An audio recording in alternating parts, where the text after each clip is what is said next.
corruption. So I think more about the people that I see suffering. I think more about 95% of our potential workforce that is supposed to be in work that is not in work. I think about the individuals and families across Zimbabwe that don't have clean drinking water. Do you think that your work is making a difference? Is corruption getting worse despite what you and other journalists are doing in Zimbabwe? Unfortunately, the government is not doing much to mitigate corruption. It's not doing much to put an end to it because the people that are supposed to be making sure that it doesn't happen are directly involved. For instance, the last time when I was thrown into prison, or the first time I was thrown into prison in July 2020, it was because I had exposed the looting of public funds meant for COVID-19. Now, imagine if a government or government ministers are involved in the looting of funds meant to stop or help their citizens during a pandemic. Such people are callous.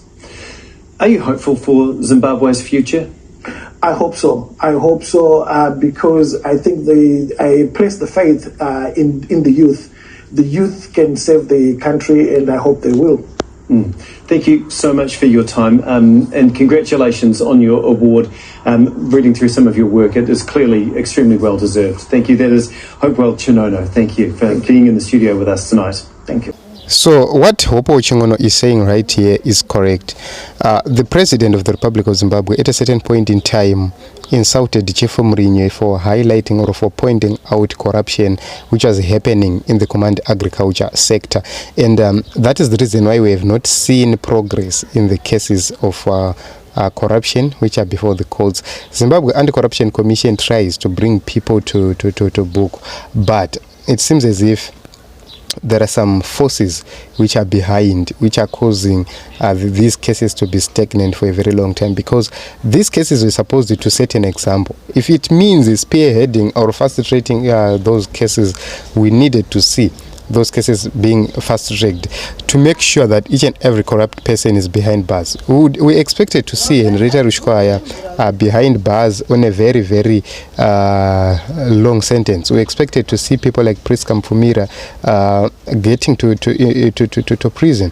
We expected to see people like Kwikno Chivayo accounting for whatever they did with the 5 million for electricity build up.